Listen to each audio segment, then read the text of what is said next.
This is Miss Lizzie, and I want to welcome you to the Queen Lizzie podcast. Together, we will go through the history of Rosewood, Florida, and watch as the once prosperous town rises out of the bloodshed, fire, and ash to reveal the people, the memory, and the legacy of Rosewood.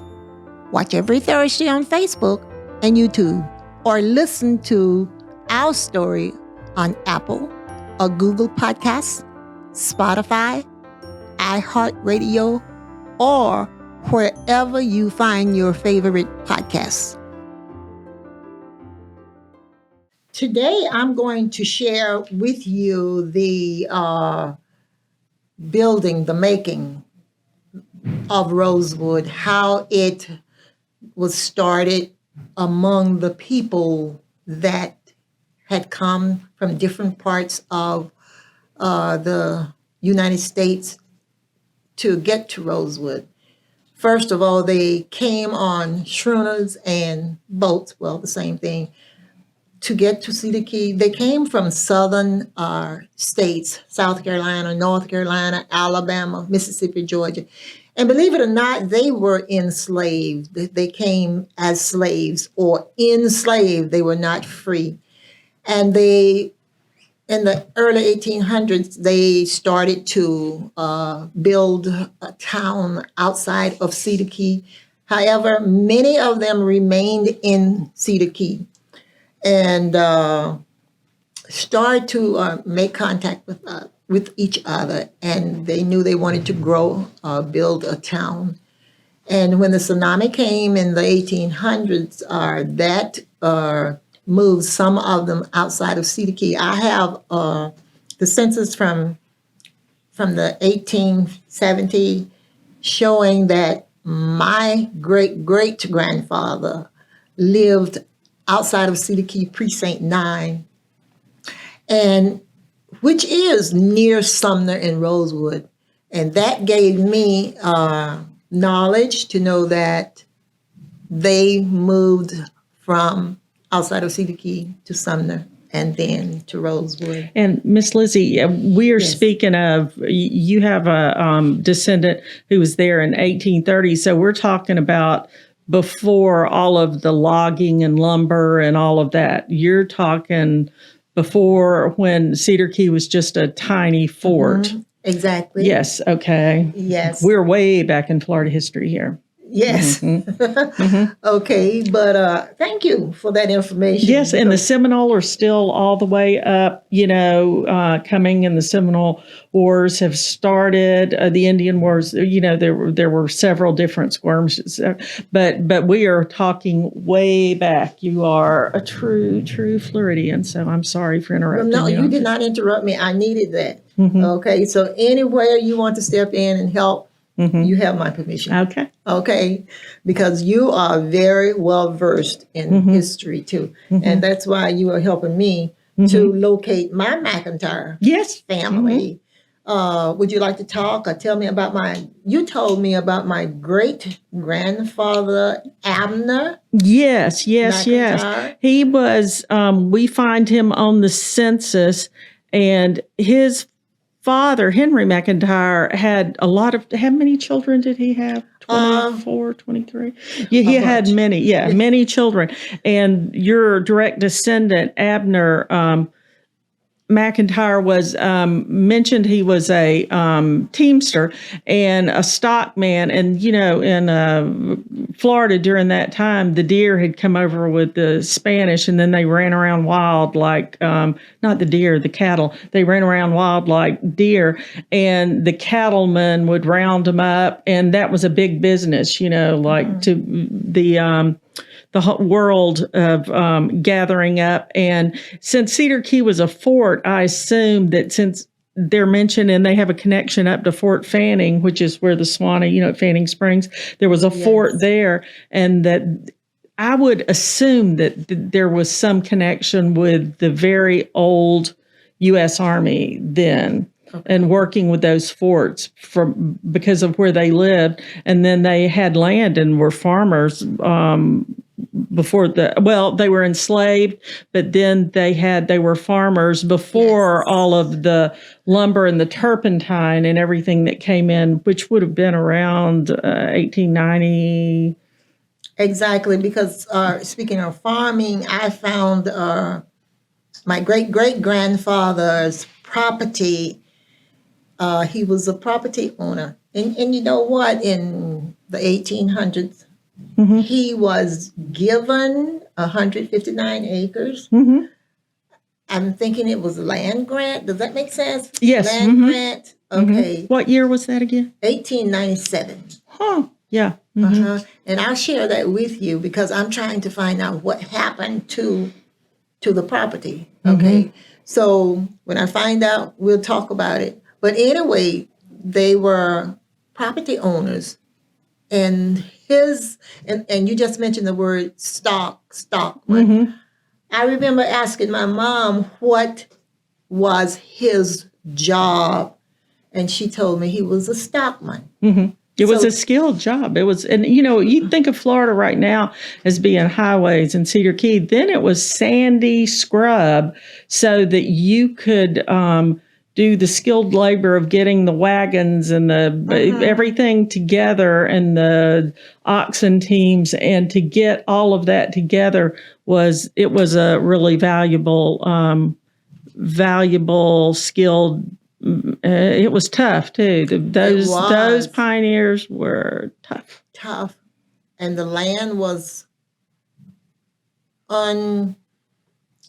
what was the land? It was just a lot of dense, lot of timber, brush. It was not easy to live there. Yeah, sandy soil. Yeah, and the insects were bad, terrible. Because I had a friend, the Crevasses lived in Cedar Key. They came also. But anyway, they have an island there. And on that island are cemeteries. And before he died, what was his name? Sheriff Crevasse was going to take me to the cemetery because he said, Miss Lizzie, you probably have some family members buried there. But he said, make sure when we go, you are prepared. And I said, what do you mean prepared? He said, long sleeves, socks, and hood. Yes. Because the mosquitoes will eat you up. So I waited for that, but he passed on me. But he did share that history with me. And this is a history that I'm sharing with you. And like you said, Cedar Key was just a fort, very small, and people did migrate further east. Yes, it was that outlying key, not the key that we know as Cedar Key. Yes. Okay. And as a result of that, Sumner was born and Rosewood was born. And as I said, the people finally settled in Rosewood, and some of my family members were there.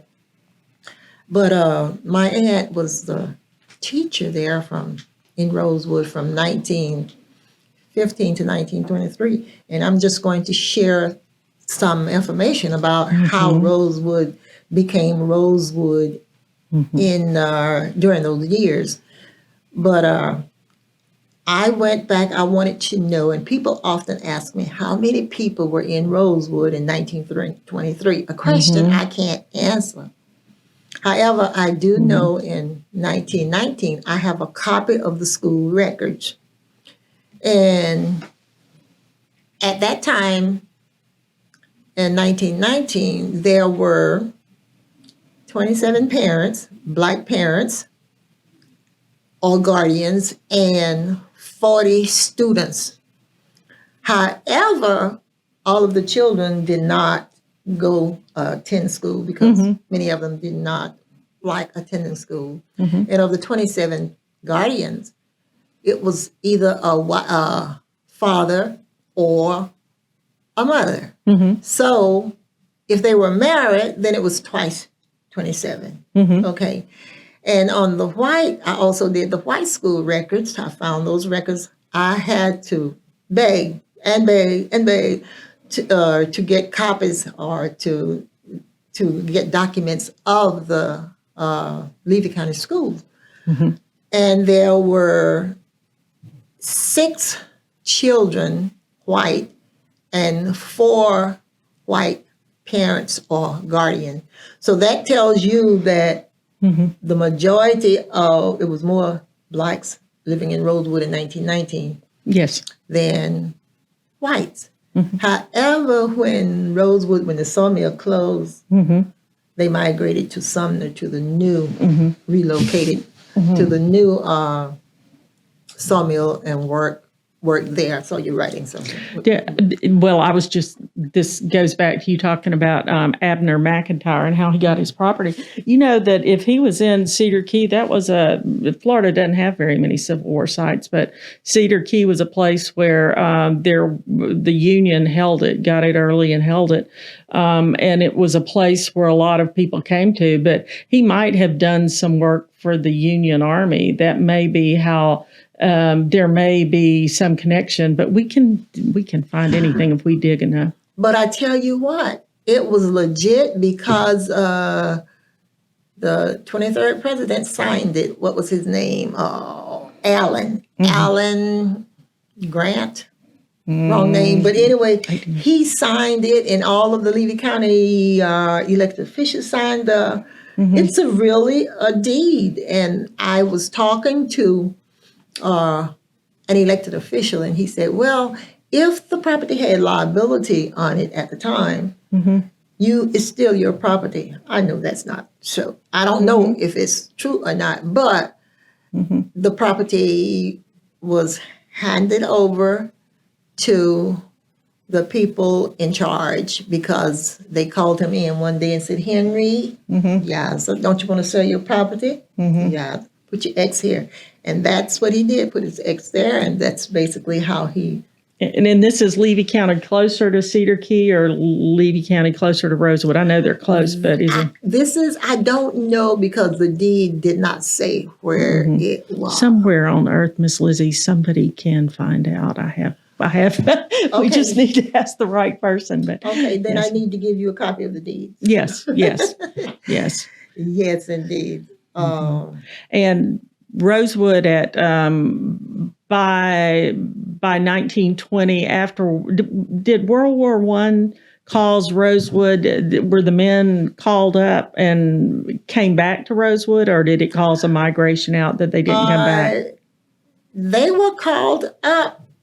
When I say they, I have the records of 7 Rosewood men, black men, and 1 white that went to the service in like 1917, 18, and 19. Was that during World War One? Yes. Yeah, they started doing the sign-ups in 17, so it was 18, 19, yeah, when America came into it. Yes, yes.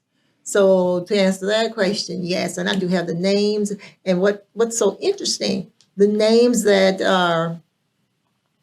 I have, the young men that went to the service, they are also have family members in Rosewood at the time.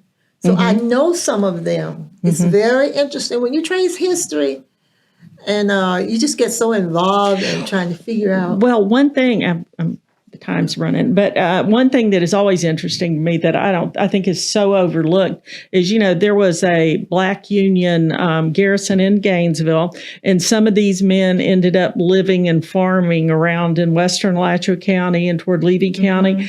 And I really wonder what part, like in Rosewood, it was a massacre, but the black family fought back, Yes, used arms against them. That's why it was such an uproar. But these men had just come back from World War I, yes, and they came back knowing how to, and they came back with a feeling of stand their ground because that's what they were doing in You got that Europe. right. That is so true. Okay, thank you. We're going to wrap up our first session, and we will be back in a few minutes. I am Black History. I am Rosewood Black History. I am Florida and America's Black History. And you are too. January 1st, 1923, the KKK insurrectionists attacked Rosewood, killing 5, burning it down. Because a white woman lied and cried, a black man assaulted me. Rosewood redevelopment is on its way. Want to help? Visit rosewoodflorida.com. Okay, welcome back to segment 2. And before we start, we talked about Patricia Hilliard. Patricia, none. Trisha is what I like to call her. We talked about Trisha, and Trisha and Janice were very close, and they worked extremely hard as a team on the Newberry Six. Would you like to share, Janice, or some of the Well, actually, Trisha was the person who carried the ball that knew the history, and she teamed up and had you and had supported by the Rosewood. This was in 2005 when you had the first Yes. thing. Well, see, was a writer, and I had lived in Newberry, and I had worked in the historic things, but then we moved out to Jonesville, and then I'd published books and I was on the road all the time. I was not there to see what was going on. So when I came upon and found out, started tracking the information for the Newberry lynching of 1916, I started doing these huge Google searches and huge, searching everything. And then I came upon this lady, Patricia Hilliard Nunn. And she had been doing all this research in my backyard that I didn't know about. So I called her when I was in town and I said, I am a woman from Newberry, and could we have coffee? And that was a wonderful thing about Patricia Hilliard Nunn. She was so generous. She didn't know me from Adam's House Cat. Yes. And she met me and for coffee and listened to me. And she told me about how she had come upon and do an oral history for the In the Shadow of Plantations, her documentary, and how the Newberry lynching kept coming up. And she told me, said, but, I have all this documented, digitalized work, but I don't know the families in Newberry, the white families. And I said, well, I do. I used to be I'm from Marianna, Florida, but I moved to Newberry in 1986. And I was on the historic boards and I knew the people. And one of the people, she told me that she said, yes, he won't speak. And I said, I know him. I know where his house is. I'll take you there right now. So that was our collaboration. Is we used to say we were just, as well as I do, that we were the ancestors, the angels, whoever you can say was just and we could both tell just stories about out of the blue things would come to us that, we needed to do. But she was the real expert, and she was very patient in getting me up to speed. And then when I made the speech in Newberry, that was the name of my speech, is This Is What We Know. And I was really insecure because I'm a novelist, but I have a degree in English from UF, not in history. And I was like, I don't know, I'm not an academic, I'm not a scholar. And man, she sat me down and gave me the Trisha thing, which, yes, she told me to cite my work. And that's why in this book are 150 citations and sources, because she said, cite your work. And she was like, I thought it was just me. Then after she passed, I have found out she was like that to a generation. She was the same too with me, because I met her, I'm thinking, like you said, 2004-ish or 2005. We became instant friends. And she knew. I didn't know who she was. I was on the city bus and she got on and said, hi, Mrs. Lizzie. I said, now, Lord, who in the world is this? And she started talking about Rosewood and appreciating what I had done. And she invited me to join the Newberry Six. And I told her, thank you very much. But my mind, body, and soul was all about Rosewood. Absolutely. She understood. So we exchanged our contact information, because history is history. Yes. And she was experiencing and reading about what I was working about. Yes. So it came together, and we remained friends forever. And she gave me a nickname, Miss Queen Lizzie. Yes. And I called her Queen Trisha. So I don't know why this podcast was named Queen Lizzie Podcast, because we have been doing this for a long time. But she was very easy to work with and for I enjoyed her. And Well, her particular gift of being able, because in Newberry, you had been working on the Rosewood things, but Newberry was just a locked up, it was, and having people that had moved to Gainesville, that's family would talk about it, but there was hesitance. And you know how patient Trisha was to bring, and I eventually came back in town to go and see when she spoke at Pleasant Plain, and then once when she spoke in Newberry, and both times just with the she made a safe place for nobody was going to say, oh, your story, and they weren't going to say no, she just held space. She did. And then when she passed, it is astounding to me. It gives me chills even thinking about it, because I don't think she has passed. I mean, I think that she is part of our work still, but is a driving force. But yeah, I dedicated Hidden in Plain Sight to her because, yes. Okay, and where can we purchase this book? On Amazon? Yes, Amazon and just about any of the booksellers. A few local booksellers have them online, but you can get it really quick from Amazon. Mm-hmm. Please purchase it, okay? Mm-hmm. And Miss Lizzie is one of my sources.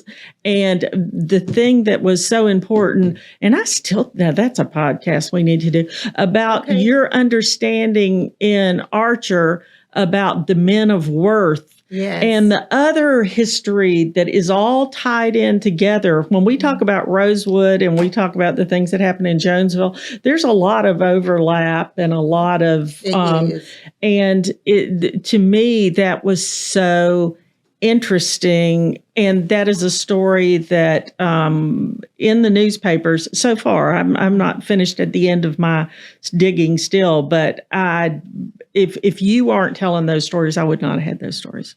Okay. And then speaking of the men of worth, Archer, and I think I have said Archer is a southern town. The traditions in Archer are the same as Rosewood, Micanopy, Newberry. The traditions are basically the same. So Black men back then promoted themselves. They knew who they were. They called themselves the men of worth to sound important because they were important. They were all members of Masonics, the Knights of Pythia. And they also, their third name was the Archer Night Riders. And the reason they call themselves the Archer Night Riders because they rode horses at night to protect the perimeters of their property, to keep certain men off their property at night while the family slept. So they were really, really powerful. And as my mom said about her grandfather, my grandfather, he was something else. And the reason he was something else because he was white enough to pass for white. And there were other Black men, mulatto men in Archer that also passed, and they worked with Josiah T. Walls. So they had collaboration that was just you could not divide or separate. And I listened to all of this history coming from all of my mom, and just vocabulary. She was smart. She knew what to do and how to do it, and gave me all of these assignments that I hated. But today, believe it or not, I appreciate it. ABC just left my house, and I had said to my husband, no more. I'm tired. I'm not going. She called and she said, we got to have your story. And before she left today, she told me they have, I'm thinking 67 stations. I said, how many? Yeah. I was glad. These are TV stations. I was glad. I said, and how many are you going to send my information to? She said, well, they put it out there. If they are interested, they will use it. Well, I wanted to tell you that was interesting when I was doing the Hidden in Plain Sight, which happened in Newberry and Jonesville. But I also, at Dudley State Farm, they have a whole collections room, where all of the stuff. So I did research in there when I came back from Denver. And the thing you don't hear about too much is how the Dudley family, who were involved in the mass lynching, and they sent their sons away. And then even this was before they went off to World War I. There was about a few months, year, and they sent them off to Texas, and they were so afraid because they knew they knew that yes. And they explained it, and it made, it was not a, that was the reason that they sent it. That's what I try to explain to people about in Florida during this time. It was right after the really brutal Florida Indian Wars, and then the Civil War, and then more Indian Wars, and then it was a brutal place, but there were family connections. And as you well know, that the family connections went, you had allied black and white families, but you had black families and you had white. It is difficult for me to explain to people that aren't from small towns or aren't about how the tenacity of closeness, and the loyalty. Yes. Yes. Mm-hmm. And two, as I was saying, and as you were saying, people bonded and worked together. People wanted the best for their kids, and they wanted to preserve history. And that's why I work so hard to preserve history. And that's why I invited you, because I know you are doing the same thing. Yes. And we need people like us. And we're not bragging, but we need people like us to reach the next generation, to make sure we close the racial divide and work together. Because we're history. And to have a beloved community.